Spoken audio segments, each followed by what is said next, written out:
This show brought to you by the new hit documentary, Leaving Neverland. Experience the childlike joy and wonderment that only Michael Jackson's legendary Neverland Ranch, coupled with his childlike hospitality, can bring. Endure the love that only the King of Pop could bestow upon the supple skin of young men. Madonna had this to say about the film. I don't know. I haven't seen the film, but I guess it would be people recounting actual events, but then, of course, people sometimes lie. Right. Because grown men so commonly talk about how an older man stared into their butthole as children while jacking off. At the end, you'll be so glad you got to leave Neverland, you might forget that some people never get to. Hello and welcome to Horror Movie Talk, an opinionated and accidentally funny horror movie review show. Your schlubby hosts each week are Bryce Hanson, the cool collected nihilist, and David Day, a hot dog without a bun. New theatrical releases always get priority, but we also review older horror movies, both good and horrible. I'm David Day. I'm Bryce Hanson. That's Bryce Hanson, and today we have a great show for you. We really slaved away this week. We're getting two shows recorded in one day, and I'm excited about both of them for basically the same reason. It's that they both brought us through the trenches, and these movies are fucking rough. Today, we're reviewing Tetsuo, the Iron Man. We'll start out by giving a brief review and our score for the movie. We score on a scale of 1 to 10. Expect a big upset on today's show on Tetsuo the Iron Man. Like I said, I'm pretty excited about this. 1 on this scale is a bad movie. Shocker. 10 is a really, really good movie. And 5 is a totally average movie. That hits all the marks, so it's what you expect. If you get a 5, it's not bad, it's not good, it's just average. After we give our score, we'll get into spoilers and take a deeper dive into what we liked and hated about the film. Later, we will be doing Taglines, which is a game where Bryce and I come up with alternative taglines for the movies. Both of these movies get the tagline treatment. I think this one's getting released after the other one. The other one is Kuso. And so they were easy to write taglines for because, boy, were they weird. But first, we're going to plug ourselves. We're going to tell you about our website, horrormovietalk.com. Check us out there. From there, you can find links to all of our social media. We're on Facebook, Twitter, and the Gram. Also, check out our subreddit. We post new episodes of the podcast every Wednesday, so be sure to subscribe and leave a review of the pod on iTunes or Stitcher. That really helps us out a lot. So if you want to support the show, that's one way to do it. You can also support the show monetarily, my babies, by buying anything on Amazon, as long as you just go to our website, horrormovietalk.com. Click through that link at the top of the page. It's a green link. It says, buy stuff on Amazon. You click that link, and then Amazon's like, hey, Horror Movie Talks is doing a good thing for us. They're sending people our way. And then they get like, hey, anytime that David's listeners buy something on Amazon, he gets a couple bucks.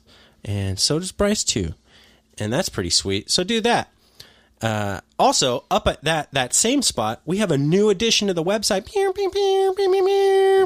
There's a Patreon button right next to that Amazon button. And you can click it and become a patron of Horror Movie Talk.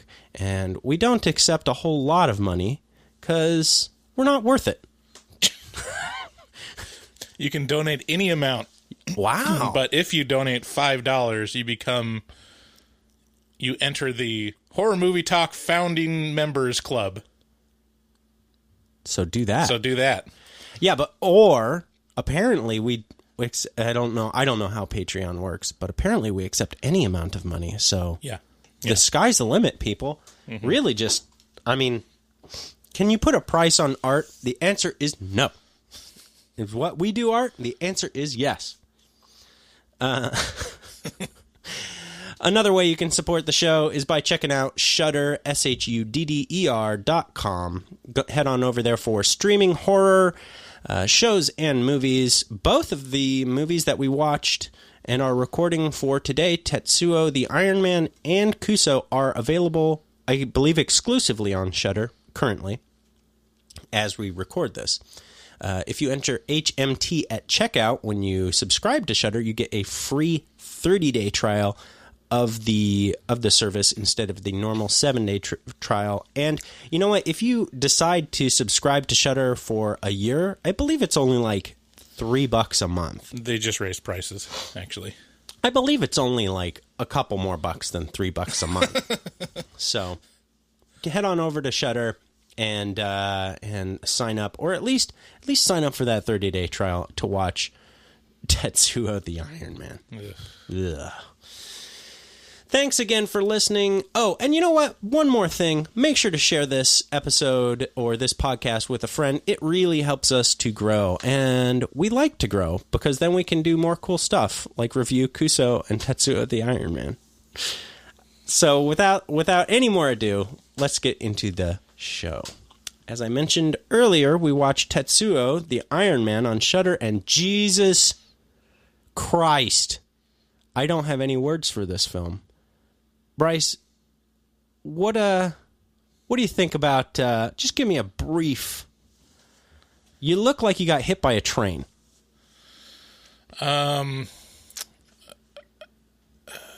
Imagine being stuffed into a dumpster full of scrap metal, having the lid closed and locked, and then someone shoves that dumpster down 5 flights of stairs. Yeah. And then brings you to the top of the stairs again and shoves it down over and over again for an hour. That's about the experience of watching Tetsuo. Yeah. Yeah, you're definitely right on the money, 100%. I couldn't explain it much better. And in fact, interesting tidbit about this film that we'll get into later, a lot of the actors felt the same way you do right now as they were filming it. So stick around for those kind of factoids. Tetsuo is a David Lynchian / Cronenberg-esque film that aims to disturb with intensity and extreme imagery. Everything about this movie is turned up to the max. It's full of intense mutilation, body horror, and sexually provocative fetishization and imagery. I wouldn't go so far as to call Tetsuo the Iron Man a good movie, as I would call it an important movie. It's not, let me be very clear, this is not, in my opinion, watchable. All right? So, that being... I have such a qualm with saying that this is an important movie. Like, this is the type of movie that is labeled an important movie, and you watch and you just ask yourself, why though? Right. And so, like, I can't agree with it. I struggled for a long time with what you're describing, and I am erring on the side of it is important because we're sitting here talking about it like this. Okay. I mean, among other things, many people cite this movie as being a transformative event for film. So, I mean, like it or hate it, it's a thing that happened that people found important, and so I will at least recognize that. Much like Finding Neverland on HBO. Much like Finding Neverland on HBO. Yeah, this is the thing that happened. People lie all the time, though, so you can't trust people. Fucking Madonna, man. I can't believe she came out and said that weird shit. Oh, she actually said that? I thought you just made that up. No, that's a real quote that came out 2 days ago. That's why I wrote that joke commercial. So have you actually watched that yet? I haven't, because, I mean, I'm mean enough to myself to make myself watch Tetsuo the Iron Man, but I don't know that I could make myself watch Leaving Neverland. Have you? Yeah. Oh. Yeah, it's... I mean, I was one of those people that defaulted to like, oh yeah, I mean, Michael Jackson's got a lot of money. It'd be super easy to jump on the bandwagon of he's abusing these kids, and I was right there with you. He'd set himself up for this kind of danger by, having kids over to his house and sleeping with them in the same room, and having an amusement park. It looks highly suspicious. It sure does. But he's so innocent. Right. I was of the same camp. I was like, look, he's so good. Yeah. And then you watch this, I mean, even like through the second or third, trial, I was like, man, when are they going to leave Michael alone? Yeah. He's just a weird guy. And then only until this documentary, I was like, oh dear. Oh, that's much too specific. That's very damning. And that's too, independent recountings of their experience with Michael, and it was so similar in the specificity of what happened that you're like, this sounds like someone's fetish, and this is like their tried and tested methodology for grooming and using children for sexual pleasure. The man's been dead for over a decade too, so it's like, do these grown men really have a they must really be either they're really holding out hope to get a little chunk of change from that whole thing, or they were horribly molested in the way that they were describing. Yeah. God damn, look at those hot children. You just can't keep your hands off them.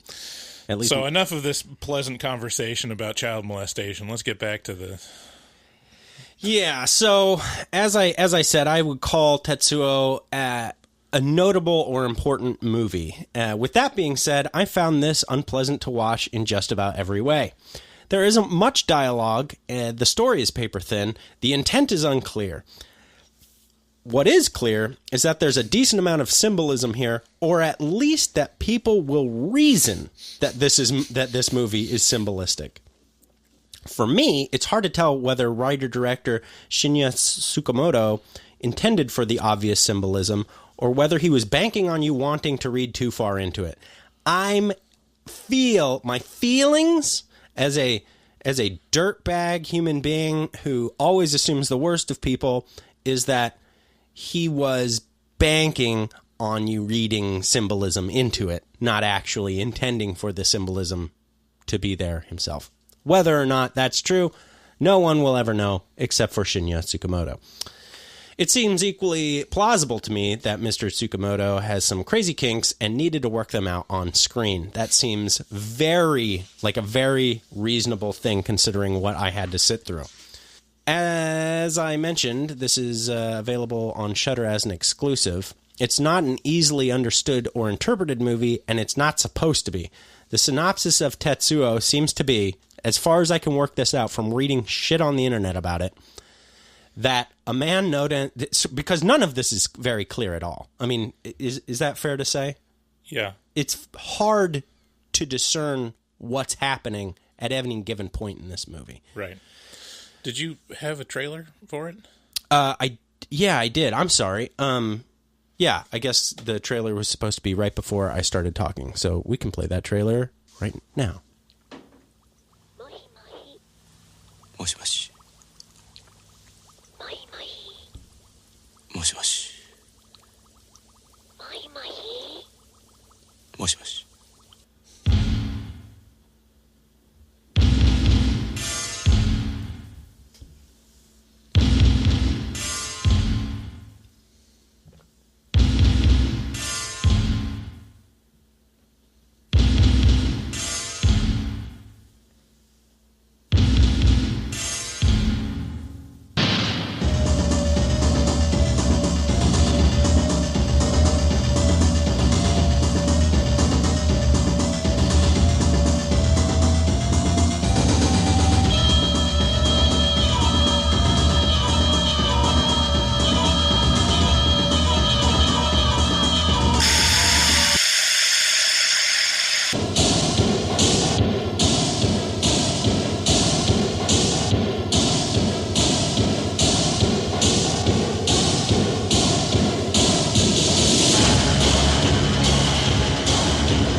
You might be asking, after listening to that trailer, you might be asking, was that really necessary?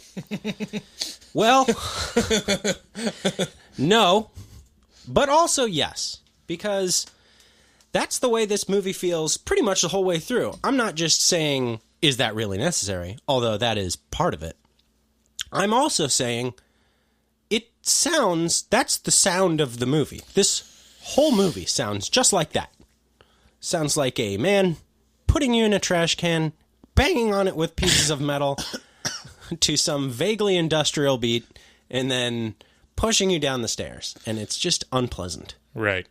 So, no, not necessary, but also, yeah, it gives you a good idea. That little bit of music and whispering that's all you need. Mm-hmm. So, as I said before, Tetsuo is not an easily understood or interpreted movie.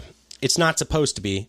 The synopsis of Tetsuo seems to be that a man known as the metal fetishist, which is actually played by writer-director Shinya Tsukamoto, is obsessed with pushing pieces of metal into his body, which give him some sort of high, he gets off on this. At the start of the movie, he's getting off while pushing scrap metal into his legs, and ends up running into the road in some metal-obsessed stupor.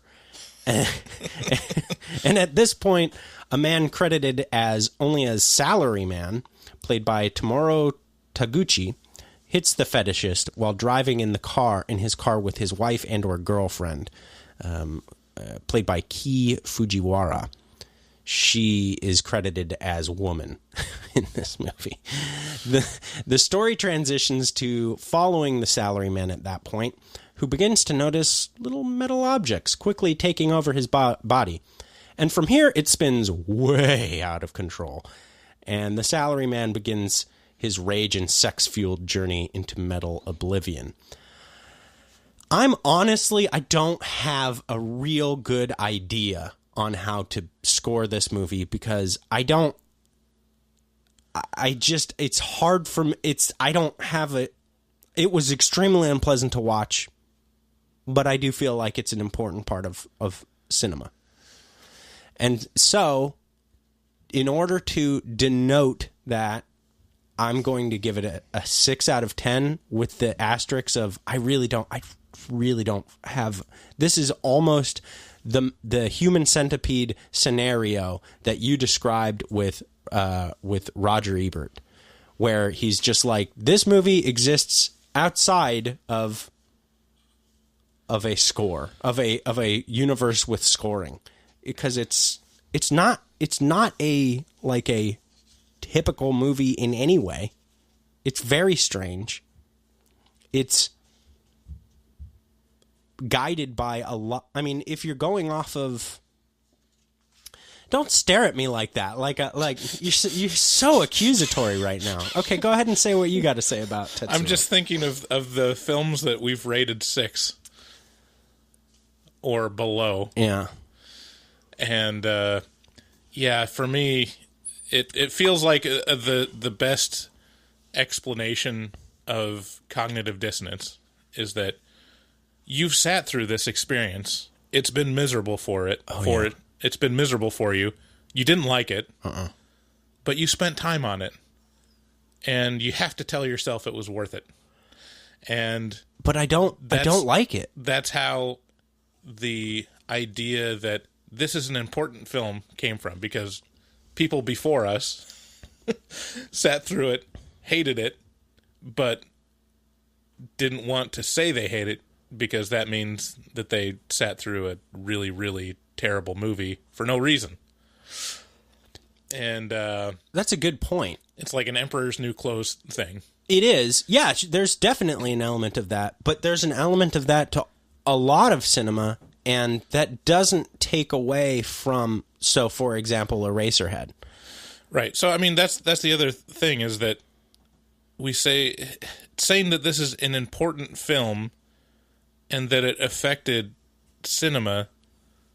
But didn't Eraserhead come out like a decade before this? Yeah, more than a decade. So, I mean, this was 1989, I believe. In terms of like avant-garde cinema, where it pushes the envelope of what you can make people sit through, it's like I don't know. Is it?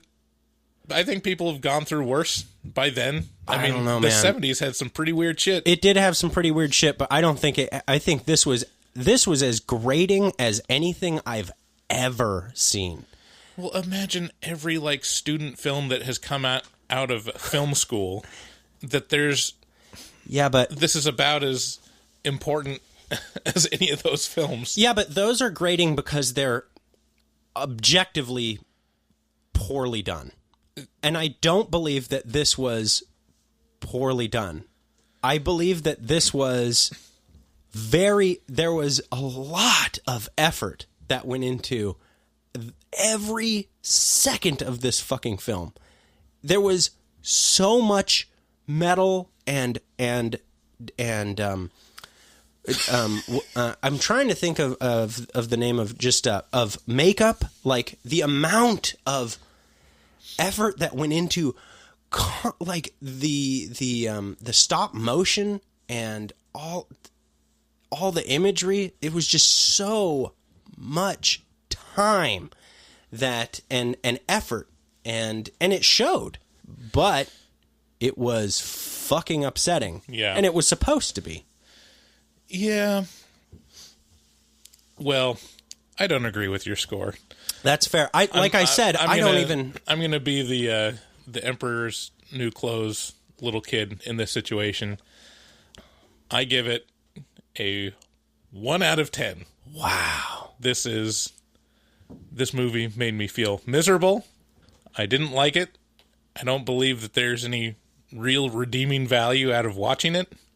And it's a really short film anyways. Yeah. It's only like 63 minutes. Yeah, it's something like that. And I just want to tell people, just please don't see it. Yeah, this definitely, I mean, like I said, I don't have a real strong connection to my score or this movie. I hated watching it, but I am sticking to my guns and saying it is quote unquote important. So, but much like The Room is an important film. Right. I mean, it's yeah. Yeah, and actually this has a similar coming of age story. The history of Tetsuo the Iron Man has a similar coming of age story to The Room. Well, that's the first one that I believe has ever been given out on Horror Movie Talk. Yeah. Thus far. Yeah. Which is pretty impressive. So bravo, Tetsuo. And I think that's our widest margin yet. Yeah, I think so. A 6-point spread? Yeah. Or a 5-point spread, I guess? You're saying it's on the better side of average, and I'm saying it's the worst movie we've ever. Yeah. It's a pretty big discrepancy. I don't know. Okay. So no, stand by your score. You stay strong. No, but the thing about it is I honest to God, I don't know how to score this movie. I said it going into this. Right. I don't know how to score it. It doesn't seem like it sits in a place where you should give it a score. Yeah. Because it doesn't feel like a fucking movie. Yeah, I had the same problem with Kuso. See, I'm just not hip enough to like appreciate avant-garde movies. You need to do more drugs. I think I like films that use avant-garde moments in useful ways, but not like 100%. I'm pushing the envelope of visuals and sound. No. But why though? You know, sometimes I mean, it's like, what's the purpose of film? Yeah. And for me, it's to tell stories. Yeah. And the story here was someone wanted to make a film. Or, like, burn the world. Like, I don't know, like... Yeah, I mean, there's a lot of potential symbolism. I don't know if it's intended symbolism, but we'll get into the things that people have read into this, or that you could easily read into this. All right, let's get into spoilers.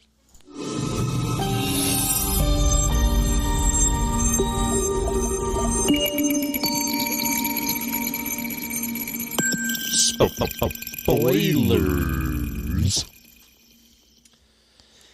Yeah, so Tetsuo, at this point, don't listen to this podcast if you don't want Tetsuo the Iron Man spoiled for you. Let me tell you, there's a lot of twists and turns. Lots of twists and turns. You're not going to be able.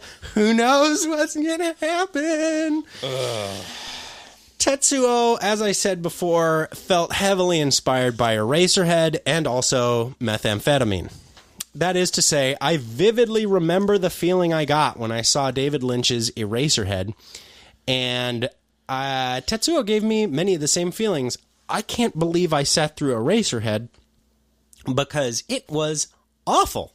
It felt like being smacked in the face with every insecurity you've ever had amped up into epic proportions. And Tetsuo, I can see why I sat through it, because I'm rating it. I'm doing a podcast on it, and it was only an hour long. Eraserhead was so long. But anyway, very similar. If you've seen Eraserhead and you don't like the feeling you get from it, don't watch Tetsuo the Iron Man, because it gave me the same feeling. It was Tetsuo was much more frantic from beginning to end than Eraserhead, and it felt like an hour-long music video to me. An hour-long industrial... I actually wrote down, this feels like a rejected Peter Gabriel music video. That's so true. Yeah, or like 9 Inch Nails. Right. Like, it's just... Actually, it was... Parts of this movie were used in a... who was it? Was it the Cranberries? That doesn't sound right. No, I think they're the... it starts with a P. Portishead. Yeah, Portishead used this. Yeah, that's right. It felt frantic from beginning to end. It was constantly moving and changing frame. The frame was dizzying and upsetting, and it was always moving to the next strange medium. This movie was made up of stop motion. It was made up of fast motion. It had incredibly upsetting or I can't think of the word right now. Very intense lighting. So lots of darks. I should also mention it was shot in black and white on 16 millimeter film with a tremendous amount of, like I said, intense lighting and lots of stop motion animation and special effects. They went balls to the wall with the special effects on this. The amount of effort they put into making up the Iron Man. Yeah, I mean, that's the thing that I walk away from is these... just a terrible, terrible experience of viewing this, and how much effort must have been expended to do it. To make it look like a dumpster fire. Right. It took probably just, hours of planning and, taping shit to people. It seems like it would have been easier to make a cartoon. Make it animated, because then you wouldn't have to live through this horrible shit unless this is your thing. Like, that was the other thing that I kept thinking about was like, this seems so dirty and disease-ridden that how are they enduring this? Why are they doing this to themselves unless he likes it, Interestingly, this film was just as hard to shoot as it was to watch. Most of it was shot in Ki Fukiwara, who is the cast as woman. It was shot in her apartment. And by the end of production, most of the crew had quit or been replaced because the conditions were so atrocious. It should be noted that a lot of the people who worked on this film lived in Ki's apartment while they were shooting this whole thing. So all these people who were... not granted, it was not a large amount of people, but, 5 or 6 people in what I can only assume was a fairly small apartment, and they were shooting day after day in this apartment for months on end. Yeah, that's the kind of circumstance where I start thinking, maybe that's an indicator of what this film is. Maybe it's just bad, because the crew is like, this is really bad. I'm out of here. There's no overarching plan. It's just a guy winging it Is it? and taping a bunch of metal shit to someone and filming it. I mean, he's gone on to produce a lot of notable films. Like what? There's Tokyo Fist. He did Tetsuo it's the sequel, the parallel sequel to this one, Tetsuo the Body Hammer or something like that. And then there's a bunch of much more mainstream films that he did into the 90s and 2000s. This one was 89. What were the... I haven't heard of any of those. Well, I mean, they're Japanese films, so... Oh. Yeah. He's a Japanese guy. All right. I mean, it's pretty rare for a film from any other country to make it to America. Usually America's just the... I believe Akira was also finished in 89, which was the most expensive at the time animated film ever made. So that came out of Japan, I believe, around the exact same time as this. A better movie, in my opinion. More influential, also. Taguchi, who played Salaryman, was one of the only crew members who didn't live on set, and he was quoted as saying, "It was very tough, so I quickly sensed that if you would stay with them all the time, if you'd lived in this apartment with them all the time, you would inevitably get the urge to escape. So I figured that if I could keep some distance, I would be able to last much longer and keep a good relationship with them. It's true that almost every day I went there, another crew member would have left. One day I arrived at the house and the lighting crew had gone. So I had to do the lighting for Tsukamoto's scenes myself. Toward the end, only the actors were still around. Nearly the entire crew had given up and left by then." So maybe there is some credit to what you were saying. Maybe it is just aimless and, something not worth pursuing. And yet here we are, 30 years later. Yeah, here we are. Talking about it. We're the chumps. We are the chumps. That's for damn sure. If nothing else is for sure, that is. Director Tsukamoto said years after shooting that he had contemplated burning the negatives of the film because it had been such a bad experience, even for him. I imagine mostly for him. Well, now he's vindicated. Yeah. Everyone appreciates this great film. He's finally getting reviewed by Horror Movie Talk. How could you go wrong? This is his crowning achievement. This movie feels a lot like a music video. I mentioned that because it's extremely grating soundtrack of industrial and metallic clanging that's constantly being piped into your ears. Strangely, near the start and end of Tetsuo the Iron Man, there's a chill sort of jazzy number that's laid over some strange imagery, and the jazzy number, ironically, is the one that's totally out of place, and the industrial music seems to fit right in with the theme. Right. Okay. So now I've just got a series of kind of bullet points that are, because that's all this movie is a series of confusing bullet points. Yeah.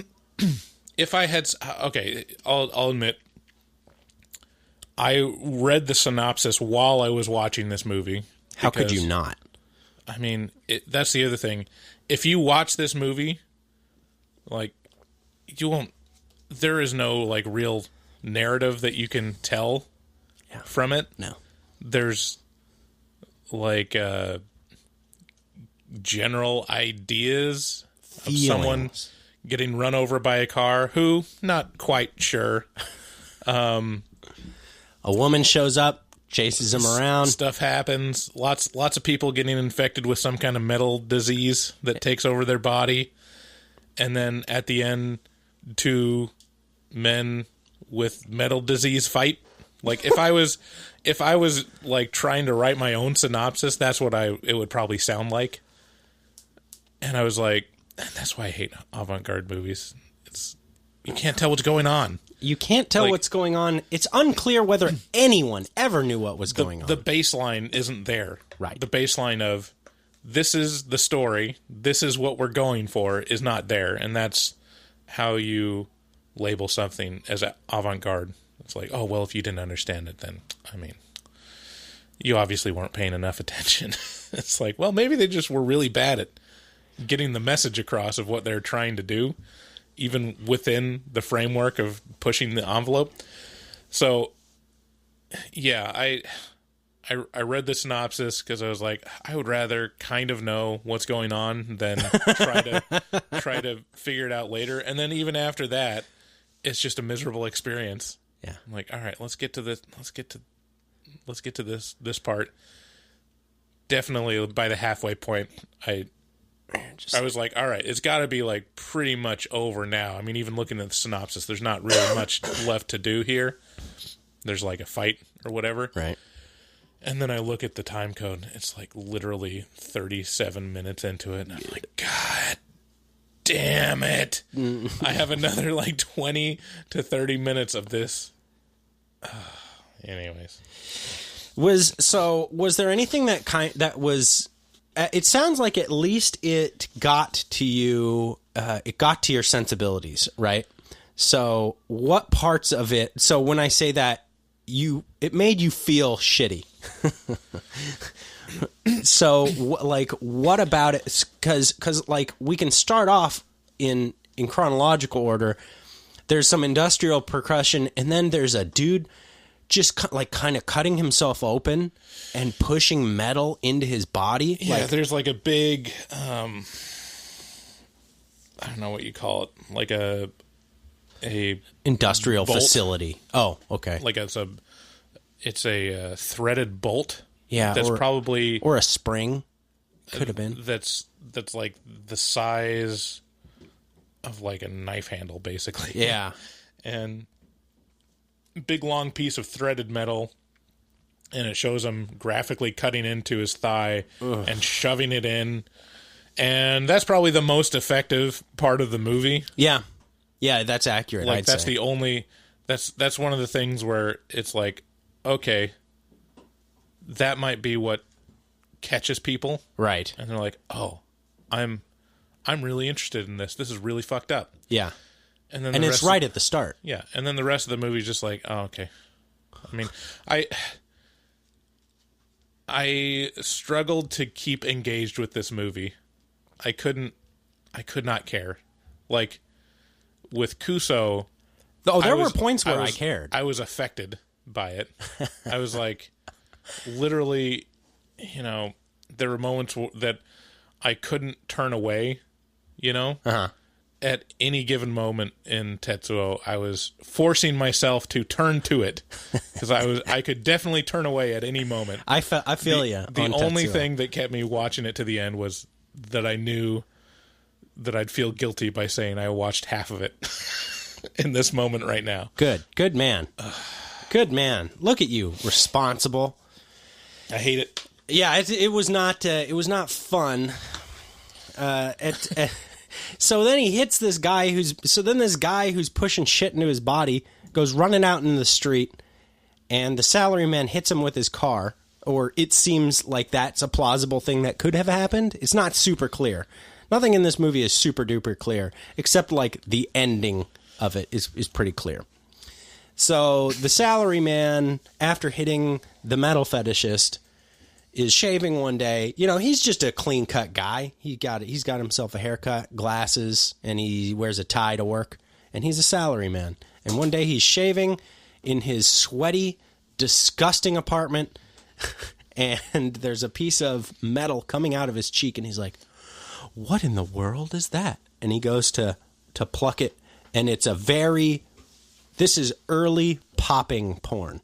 Because he touches the metal and just like a big squirt of blood and pus and stuff goes up onto his mirror.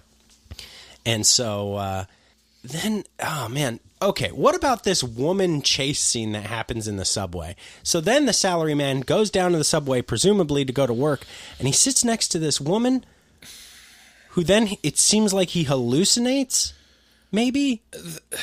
Yeah, this is another thing where I had to read the synopsis to understand it, and it still made no sense. Doesn't make any sense. It shows this woman, and she's poking at...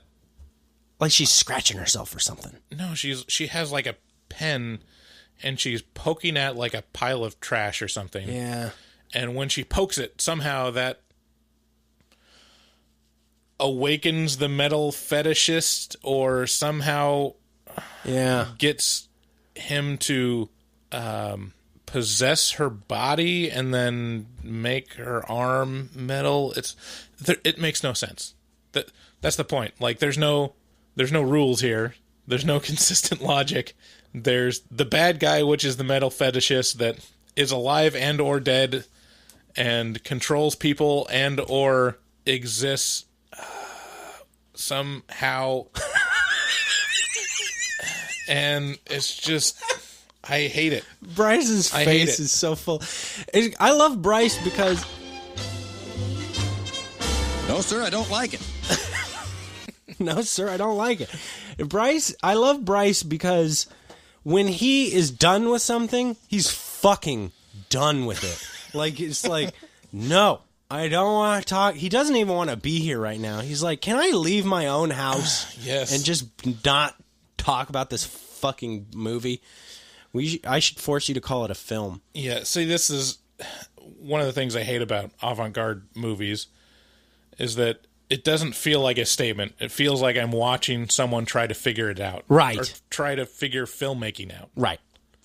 I mean, that's why if all the, real avant-garde movies, they're either student films. Yeah. Or someone just out of film school that's like, I'm gonna change it. I'm gonna really push the envelope, and then they figure out that doesn't work. But it's interesting to hear like big name directors or creators talk about like stuff that they're like, wow, this is really pushing the boundaries. Because a lot of times they'll mention weird avant-garde shit that's like this. And they'll be like, wow, though. And it's like, but this is you. I mean, I guess you can get ideas from it. Yeah. But it's like looking at, I don't know. It's like mashing the keyboard to find ideas for a novel. Right. Yeah. Oh, yeah, I remember the letter B. That reminds me of this other thing that I could write about. It's like, that's what watching an avant-garde movie and picking the good parts out of it is like. Whenever I see something like this from Japan, and it's frequent when we're talking just about Japan, I have to ask the question, Bryce, how did the Japanese maintain such intense fucking weirdness? Where does that come from? Why is this insane like drive to create ultra fucked up shit? Why is that in Japan? What is it that I don't understand? A lot I don't understand about Japan. But, I mean, where does this come from? I don't know. It's probably a mixture of, like, societal trauma from having a couple nuclear bombs dropped on you, or atomic bombs. That's the go-to. And losing a war that everyone was 100% all in on. Yeah. And having a super, even after the fact, having a super, super strong monoculture. Yeah.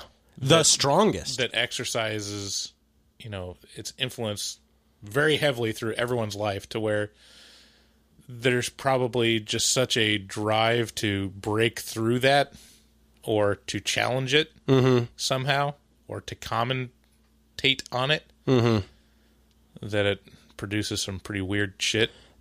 That's a good point. It's like when you have like when you have like a super, super conservative Christian that, worries about whether holding hands too early in a relationship is a sin. Like, they can get into some pretty weird shit. Yeah. If they allow themselves to, like, if they allow themselves to dabble. Yeah. Yeah. All of a sudden it's like, oh, yeah, he likes torture porn or something like that. I don't know. It's like, yeah. The suppression creates the obsession. Right. Yes, exactly. Right. Yeah, that's a good point. They're also, one of the most effective warrior cultures ever throughout history. Like, like every form of martial arts came out of Japan, like a lot of them. And they're definitely a super interesting society, and this movie it proves that point, I guess. Then it's kind of weird. The first half of the movie, you kind of see like this inner Iron Man, kind of like, it's almost like he's thinking, like you kind of alluded to it in your description of the woman poking through the trash. It's almost like little things like excite this inner Iron Man within him or something like that, where something will happen and then you'll get this brief look at like this little guy who's like turning the gears inside him or something like that. I can't quite tell. Well, that's like the metal fetishist, isn't it? Yeah, I think so. And it's so confusing. Gets excited because he's fetishizing it. I like that the metal fetishist is the label that the American version gives to this guy, and then if you translate the Japanese of the credit for the guy, it's literally just translates to guy. Then there's this guy. If that doesn't tell you the amount that we read into it. Yeah, that we read into it, and the amount of effort that the filmmaker themselves, who he played that character, if that doesn't tell you the amount of effort he put into creating it, I don't know what does. Hey, so what should we... So for the credits, we only got like 6 people to credit. So hold on. Let me tell you about this movie idea I got. Okay. I'm a guy. I am enthralled. Go on. And I really like torturing myself with metal. I get off on it. And then... I'm a little less enthused, but go on. The guy gets hit by a car. Oh, you and you're... we're talking I'm about... the guy. I'm the guy. Yeah, I'll play it. I can't possibly convince anyone to be in this movie, more than 2 or 3 people. So I got to play one of the roles. Okay, so but when you say the guy, you're talking about the character labeled guy. Yeah. Okay. Guy. All right. So the guy dies, and the other guy that hits him. Well, that'll be too confusing to say that they're both guys. This other guy's like a salary man. Oh, like a 9-to-5er. Yeah. Okay. So salary man hits the guy, and then the guy. I don't know. We'll work it out later. But I've got access to a dumpster and a scrapyard. Oh wow! My uncle owns a scrapyard, and like what kind of like is it? Are we talking like just aluminum and steel, or are we talking iron too? Is iron involved? We're talking wires. We're talking iron, cast iron, wow, steel, steel wool. Can I meet your uncle? Threads of metal. Wow. And bolts. We got all, cars. Whoa. Pretty much every kind of metal you can imagine. What about like molten? We have access to. Is there molten metal? No, but I got some Vaseline that I can make look like it. Wow. So, you have access to Vaseline? Obviously, this is going to be a great movie. Yeah. No, I'm on board. All right. I would like you to be my director of photography. Deal. I'm in. And scene. Guy. So one of the quote unquote themes of this movie is definitely rage and sexual frustration. It's a mainstay behind Tetsuo. Rage as a transformative force in the human body and the desire to self-destruct while watching the world burn with you is something that I think many can relate to, and a part of this movie. It's a frustration thing. This movie feels frustrated from the get-go. And I'd say that that's one of the maybe not symbolisms but themes of this movie. Another one of the core components of Tetsuo the Iron Man is the symbolism, with technology taking us over. I think this is the low-hanging fruit and the only piece of symbolism that I'm really privy to. As we give ourselves to technology, we begin to lose control and morph with it into something wholly disgusting and non-human. Technology takes away the human aspects of us, like love and compassion, and leaves only rage and weird sexual... I don't like it. weird sexual desire and frustration. And I'd say that's pretty spot on for 1989. But part of this sexual frustration, how about that sexy metal lady doing sexy sex things with that metal donger while she waits for while the salary man waits for insertion? You remember that? Yeah. Yeah. Oh God. She was dancing around and her dong was all prehensile. Yeah. And it was like floating around at him, and he's like, He sure was. He's waiting for. He's like in the corner, like, what are you gonna do with that big prehensile wiener? What did she do with it? It alludes to sodomizing salary man. Yeah, yeah. It's so edgy. It's kind of like an iPhone commercial if you think about it. How so? Well, technology, you get fucked by it. Okay. Planned obsolescence is what I'm trying to say. Okay. So the dong falls off. Right. The dong falls off, and then his dong comes full force. I'm sure that'll stick with you. What about the drill dick he grows? His drill wiener? So as he's adding metal things to his body, as metal things are erupting from him, and he's like, ow, ow, ow, this hurts. This gigantic metal donger springs forth from his loins and twirls around like it's driven by a hand drill. You know those... Do you ever watch Teenage Mutant Ninja Turtles? Yeah. Are we talking the movies or the TV show? The cartoon. Yeah. Of course. So you know the little, like, underground drill vehicles that the foot would come up through the earth with? Yeah. It's basically they made a dick out of that. That's right. That's exactly what his dick is. It's one of those foot soldier underground tunneler deals. Yeah. Oh, this is starting to make so much more sense. We've identified how it influenced pop culture. Yeah, but I believe that cartoon was actually a little bit like, wasn't that like... No, it was after. It had to have been after. We watched it after. You do some detective work. You find out. No, sir, I don't like it. Oh. Well, the comics came out. Oh, sure. First animated series was 1987 to 1996. Yep. So, Tetsuo was derivative of Teenage Mutant Ninja Turtles. It got a little bit of influence from the Foot Clan. Yeah, that's what I felt. I felt like Teenage Mutant Ninja Turtles started in 87. So he reluctantly feeds that girl and some metal sound effects. Then she kind of licks a hot dog with some metal sound effects. Then the drill dick attack happens, of course. Uh-huh. And then he asks her if she wants to taste a taste of his sewage pipe, which is one of the very few pieces of dialogue in the whole film. Yeah.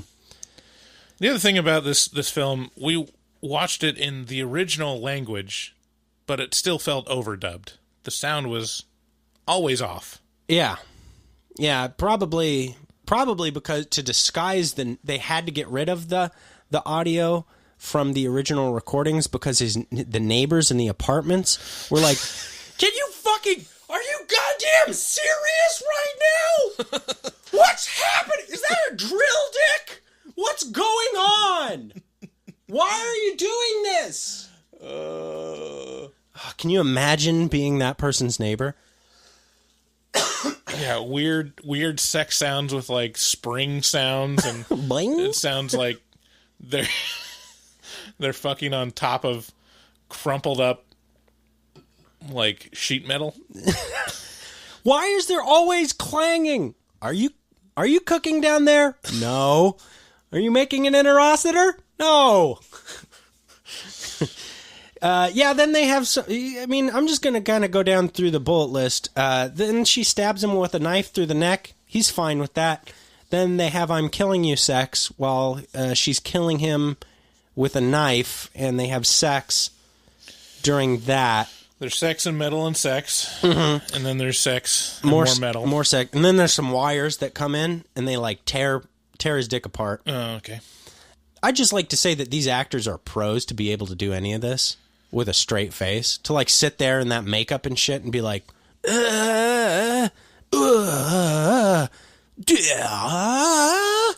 know, and be all serious about it and not be like, fuck you, Tsukamoto. There's lots and lots of filler that's probably great or means something to a fetishist. Like, if you're... I think that's my biggest takeaway for this film is if you're super into, like, sticking pieces of metal into yourself, man, this movie's like the holy goddamn grail.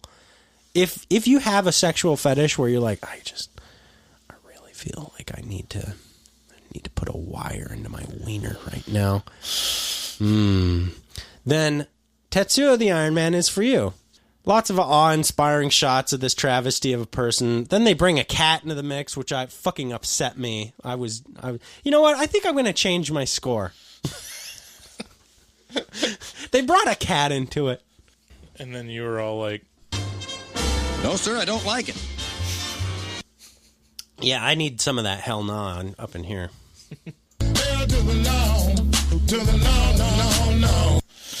Then my notes degrade. They turn into, this is kind of Gundam-y when the battle is taking place. It very suddenly, at the very end, it turns very Japanese anime-ish of like, all right, now 2 giant mechs are going to fight, except the mechs are just dudes. People that rolled around in scrap metal with glue. With super glue. Yeah, there's a lot of high-speed stop motion. Imagine high-stakes Power Ranger bad guy battles. That's Tetsuo. You do remember Power Rangers, yes. And the bad guy fights? This is the same thing. This is the precursor to that. Right. That's where it got that's where this film influenced pop culture. It's through Power Rangers. We're going to identify how influential this film is. Which is not really super fair because this was influenced by Godzilla for sure in those Gundam or in those Power Ranger fights. When I watch these things, here's another note I have. When I watch these things, the Japanese seem like one big culture of nerds who LARP on community college campuses in America. Do you know what I mean? I like the explanation of, like, when Americans ask, like, why are the Japanese so obsessed with giant metal robots fighting each other with swords or, like, sword play and stuff like that? And then the Japanese response is like, well, it's cool. Like, isn't that cool to you? Isn't that cool? Don't you think that's kind of fucking cool? And then you like, upon reflection, you're like, yeah, it is pretty fucking cool. Yeah, but doesn't the inner child in you like that a lot? Mm-hmm. Yeah. Okay, well, yeah, there it is. I do like giant robots fighting, so I mean... So then at the end of the film, the metal fetishist and the salaryman, they mutate together, and the salaryman's like, this feels fucking great, as he's like throwing up metal goop. And then they say together, let's mutate the whole world and make it rust till it crumbles into the cosmos. And then they do that. So, and then I say, Bryce, what the fuck did I just watch? A dumpster fire. Pretty much. It means nihilism. It means destruction. Okay. Yeah, ultimately, Tetsuo the Iron Man is a part of film history and a cult classic. And while it didn't do anything that hadn't been done before, the energy behind it is undeniable and intense. Everyone will have an opinion about this movie, and they will want to talk about it. And for that reason, I enjoyed the idea of Tetsuo, and not so much the experience or the movie at all. So the final recommendations... No, sir, I don't like it. My final recommendation is this is not a movie that anyone that I know will enjoy because it's enjoyable. It's good. Do you like enjoying things? This movie is not for you. It's good because it's important. It's good because of what it allowed to come after it. Maybe. You know what? I think really, it's not. I'm kind of getting angry at it right now. Yeah. If it's important, is it important if you didn't see it, it won't matter at all? Like, no, what asshole would say, like, you can't appreciate film unless you see Tetsuo? Yeah, I don't know. I don't know that guy. I mean, maybe I do. I can think of one person who might say something like that. I think I might change my score and move down a bit. I don't know what I'm landing on exactly because I still do feel strongly about my original statement of I don't think this movie even really deserves a score. It doesn't feel like a fucking movie to me, really. It feels like in a music video. You can't compare it to other films because this is barely a film. Yeah. It's fucking strange. But I guess it's like a proof of concept. I guess check out the post.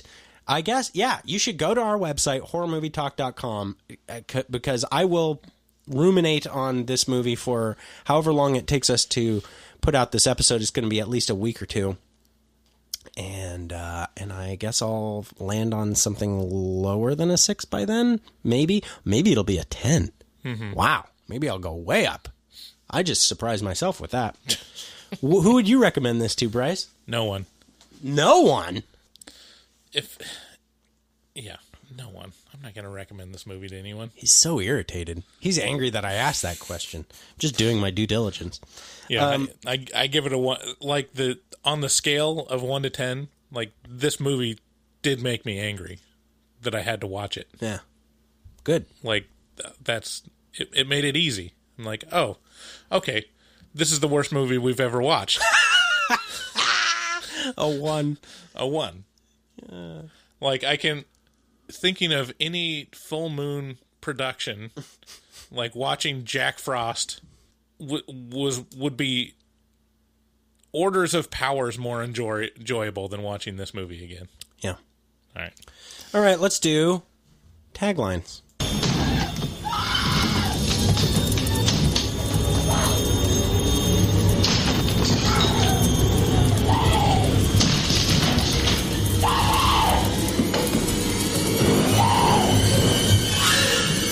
Here's taglines.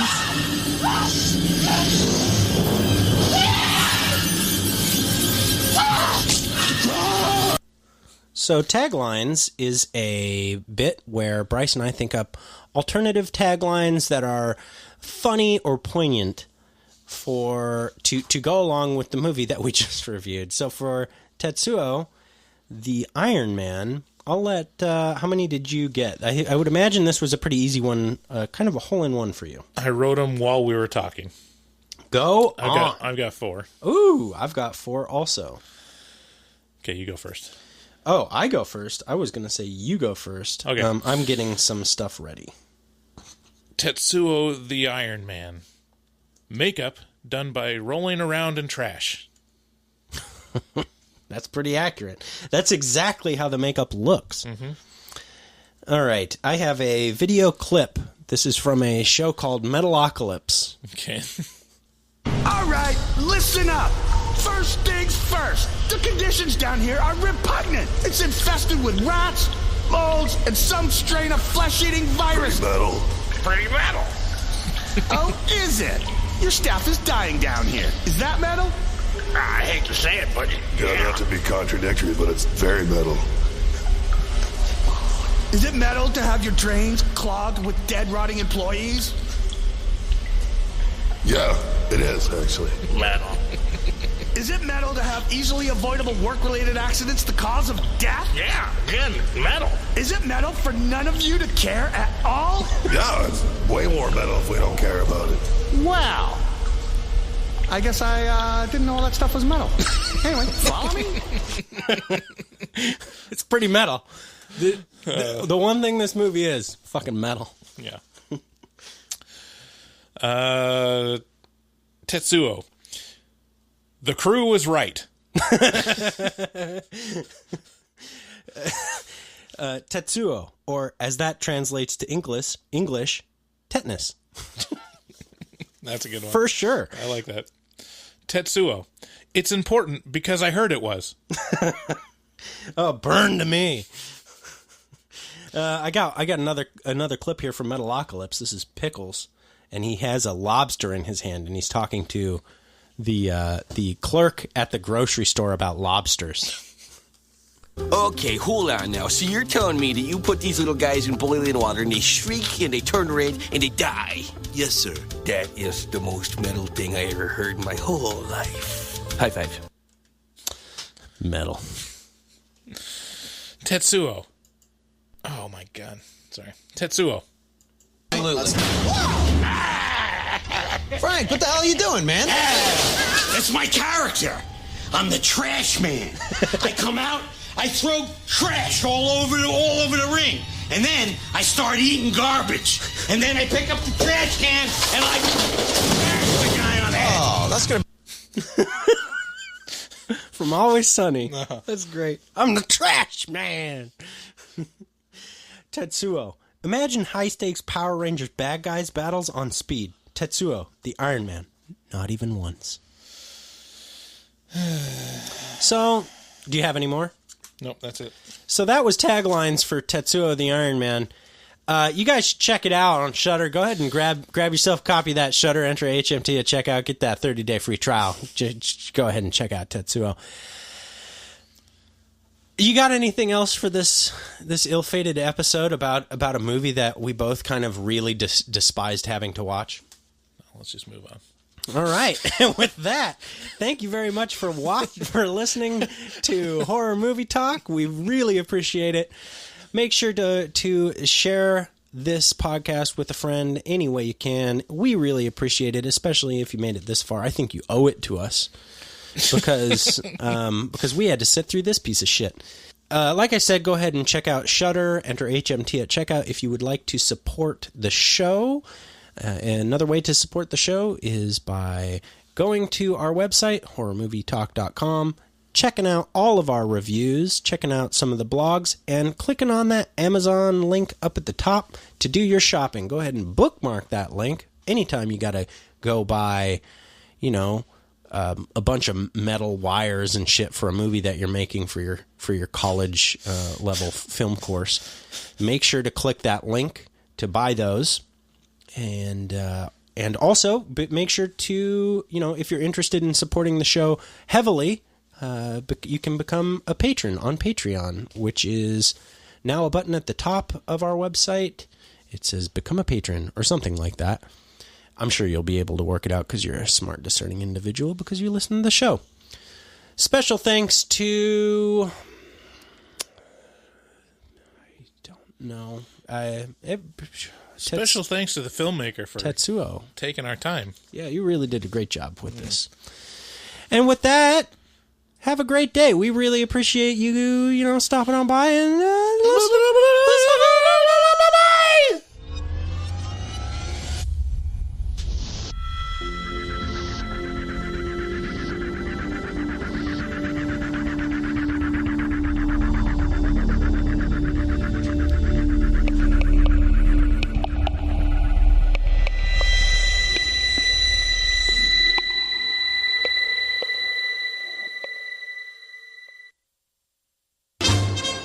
No, sir, I don't like it.